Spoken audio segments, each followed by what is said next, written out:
Usap-usapan ngayon ang umano'y ginawang pagkakanulo ni Senator Bato de la Rosa kay dating Pangulong Rodrigo Duterte. Maraming nag-ugnay sa post ni Attorney Harry Roque kay de la Rosa. Ayon sa netizens, tila si de la Rosa ang pinariringgan nito sa kanyang caption sa social media nito. Sa post ni Attorney Harry Roque, binahagi nito ang post ng page na Disiplinang Duterte na kung saan makikita ang larawan nilang dalawa ni Vice President Sara Duterte. May caption itong, "Sa oras ng kagipitan, malalaman mo kung sino ang tunay na kaibigan." Nang binahagi naman ito ni Attorney Harry Roque ay kapansin-pansin ang ginawa nitong caption. Ayon kasi sa mga netizens, mukhang may pinatatamaan ito at walang iba umano kundi si Senator Bato de la Rosa na kanilang kaalyado sa politika. Caption ni Attorney Roque, "Alam na rin natin kung sino ang nagkanulo kay Pangulong Rodrigo Duterte. Once traitor, always a traitor." Kung matatandaan sa interview ni De La Rosa, ay sinabi nitong alam na umano niya na may warrant of arrest na silang dalawa ng dating Pangulo. Ito umano ang naging dahilan kung bakit hindi siya sumunod sa Hong Kong nang magkaroon ng Thanksgiving rally ang mga OFW roon na kung saan dinaluhan ng dating Pangulong Duterte at mga kaalyado nito sa politika. Narito ang ilan lamang sa naging pahayag ni De La Rosa nang tanungin ito kung bakit wala siya sa Hong Kong kasama si dating Pangulong Rodrigo Duterte. "Hindi ako sumama sa Hong Kong dahil sa gabi na iyon, alas 3 ng madaling araw dapat ang biyahe papuntang Hong Kong, pero mayroong nag-leak sa akin ng information. Hindi pa rin tulog ang Diyos. Ang sabi na, sabihan mo sila na may warrant na si President Duterte at si Bato. Huhulihin sila pagbalik nila dito galing sa Hong Kong." So, tinawagan ko si Executive Secretary Bingbong Medialdea. Sabi ko, "Sir, mayroon na warrant. Hindi na ako hahabol dyan. Asikasuhin ko na lang yung petition natin dito, Petition for Certiorari and Prohibition." Kino-ordinate ko yung ating mga abogado, sina Attorney Israelito Torion. Sa pahayag na ito ni De La Rosa, nagbase ang mga netizens sa taong pinariringgan ni Attorney Harry Roque.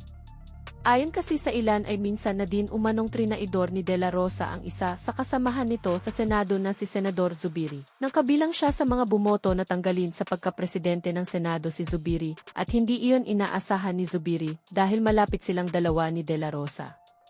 Samantala ayon naman kay Senate President Chis Escudero ay may proteksyon umano si De La Rosa sa Senado kung sakali man umanong maglabas ng warrant of arrest ang court ng ICC.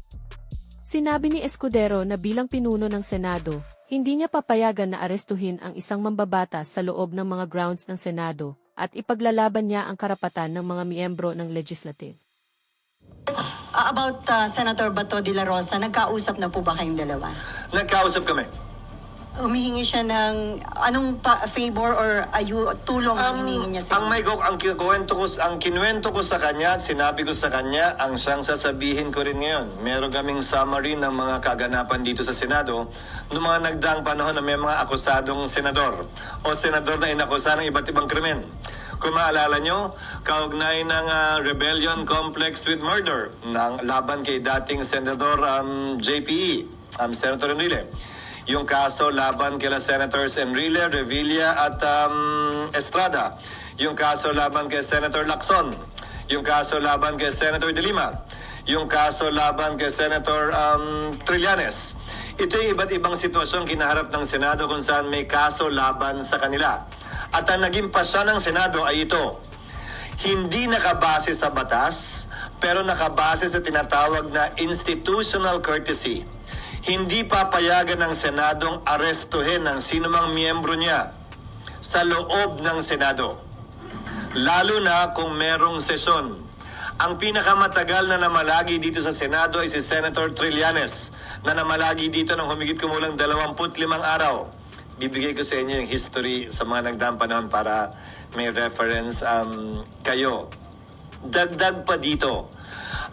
Sa lahat ng kasong yon, maliban na lamang kung winidraw o inatras yung warrant, ay sumuko din sa mga otoridad, yung mga miyembro ng Senado, matapos nilang makuha o hindi makuha at klarong hindi na makukuha yung kanilang legal remedies na sinusubukan kunin. According to former Senate President Drilon, sa sitwasyon ngayon, wala kang pwedeng gawin para protektahan si Bato sakaling magkaroon na ng warrant of arrest. Una, hindi naka-adjourn ng session. And then pangalawa, mabigat yung kaso na kinakarap Well, niya. tama si Senator Drilon in one sense. Historically, may session o wala, again, institutional courtesy dictates na huwag ito pasukin ng kapulisan para may posasang senador. Dalawang bagay ang nangyayari. I-exhaust yung legal remedy o kusang lumalabas yung senador sa Senado. Ang pinakamaliwanag na ehemplo ay sa kaso ni Senator Laila de Lima. Isang araw lamang siya natulog dito at kinabukasan, sinuko niya yung kanyang sarili sa mga otoridad. Sa kaso nila Senator Estrada at Revilla, sinuko din nila yung kanilang sarili sa otoridad makalipas ang isang araw. Si Senator Enrile makalipas ang isang taon. Si Senator Lacson ilang buwan hanggang hindi lumabas yung desisyon ng Korte Suprema. Nagtagusa, hindi sa Senado, sa labas. Pero ayon kay Senator Enrile, hindi daw niya trabaho na hanapin si Senator Lacson o sabihin ko nasan siya kung nalalaman man niya. Trabaho daw ng mga otoridad yon noong mga panahon na yon. The Constitution is clear in Article 6, Section 11. It is only when Congress is in session and the penalty to be imposed for the offense is less than 6 years. Is a member of the Senate or Congress immune from arrest? Magpapatuloy yung kaso pero hindi pwedeng arestuhin. Sa kasong ito ng ICC, ang mga batas kasi natin klaro yung penalty, di ba? The penalty of 1 year to 6 years, the penalty of life imprisonment, the penalty of prison correctional, which is 6 years to 12 years. Klaro naman yun eh. Ang problema sa ICC, ang nakalagay doon, ang imposable penalty ay not more than 30 years or life. So, pasok sa not more than 30 years ang 5 years, ang 4 years. So, isang posibilidad na pwedeng matanong o ma-clarify yung bagay na yon, pero hindi pa rin applicable nga dahil wala kaming session hanggang sa June 2. So for the meantime, ano yung commitment niyo kay Senator? Ang sinabi ko sa kanya, we will try to afford him every opportunity to avail of legal remedies that he is entitled to. Sa katunayan, ginawa na niya. Dahil co-petitioner siya ni Pangulong Duterte, hindi ba? Sa Supreme Court case, kung saan bagaman walang ginrant na TRO, ay pinasagot yung mga respondent sa kaso at posibleng ma-actionan niya ng Korte Suprema sa hindi malayong hinaharap. Lalo na kung sakasakaling maglabas uli ng warrant ang ICC. SP, sir. So, ibig sabihin, so in short, hindi lang siya pwedeng arestuhin inside the premises of the Senate. Inside the premises of the Senate, and that practice is also part of our rules. But again, hindi naman ito rason para, kasi yun nangyari kay Senator Trillanes, 25 days. Ano yung sitwasyon nun? Ni-revoke, binawi yung amnesty. At pending sa korte, yung pagbawi ng amnesty kung legal nga ba yun o hindi. Wala pa. Nagde-decide yung korte kung mag-iiso o hindi, pero anytime pwedeng ilabas. So namalagi siya dito hanggang isinangtabi ng korte yung pag-iiso ng warrant of arrest dahil naglabas na ng desisyon ng Korte Suprema na hindi pwedeng i-revoke ang amnesty na ibigay na. So, ang tanong, sir, is papayagan niyo ba siya na mag-sanctuary dito kung meron ng warrant of arrest? I mean, kung hindi pwedeng isilbi dito, pwedeng mag-stay? Hindi para sa akin na pigilan si Senator Bato na magtungo dito, desisyon na yon. Pero ang hangganan siguro noon ay hanggang makakuha at klaro na kung anong magiging pasya ng korte kaugnay sa kanyang pag-avail ng kanyang judicial remedies na karapatan niya. Hindi lamang bilang senador, bilang isang ordinaryong mamamayan. Sir, so in theory, kung ako arresting officer, pangako na lang siya sa gitang Senado. Hindi para sa akin ay dikta sa kanila kung anong dapat at hindi nila dapat gawin. But that is theoretically possible. Again, within the premises of the Senate. Outside the gate. Labas ang Senado ron. Sir, sorry. So, kahit po walang session, basta nasa loob siya ng premises. Kasama yan sa mga... Kahit wal- Kasama yan sa mga president na binanggit ko dun sa mga dating senador na binanggit ko. Kahit walang session, basta nasa loob siya ng Senado, hindi pwedeng arrestuhin. Hindi pinayagan ng mga nauna ring Senate President. Bahagi na yan ng tradisyon at practice ng Senado na sangayon nga sa rules namin ay bahagi na rin ang rules namin. And you will also not allow it, sir. Yes. Walang session. Yes. Paano kung Interpol na magsiserve ng warrant of arrest? Lalong hindi. Kasi kung yung law enforcer nga na Pilipino, hindi. Lalo pa kung dayuhan siguro. Pero sa kasong nagdaan kay Pangulong Duterte, hindi naman dayuhang Interpol ang humuli sa kanya. Clarification lang. Sinabi rin sa inyo ni sinabi rin ba sa inyo ni Senator De La Rosa na that is his intention kung sakaling may warrant of arrest, mag-stay siya dito? Or? Wala siyang sinabing gano'n.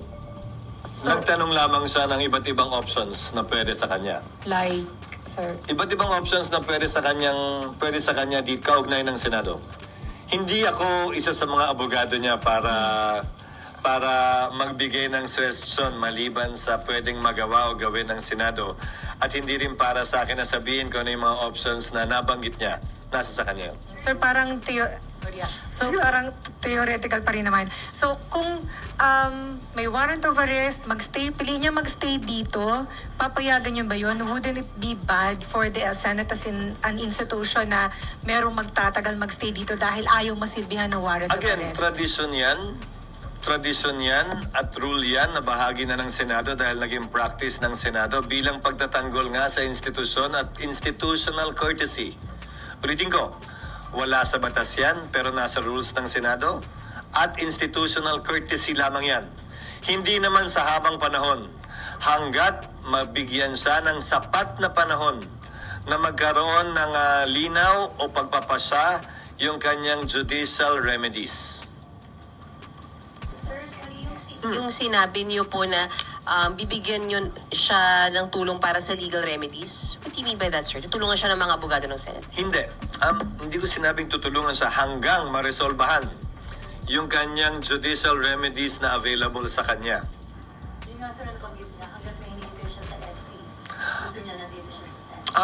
Pwede naman yun, pero hindi na nag-i-issue ng TRO ang Korte Suprema eh. Yun sana yung pwedeng sandalan nun. Pero baka premature din kasi wala naman siyang warrant of arrest. So pwede siyang mag-reconsider at humiling ng pag-i-issue pa ng TRO kapag ka nag-apply na sa kanya. Meron na po nag-coordinate from ICC para humingi ng documents ng Senate Wala. for hearings. Wala sa aking tanggapan at wala pa rin sa Secretary General na sinasabi sa akin. Naaasahan ko namang sigurong sasabihin agad sa akin pag may ganun.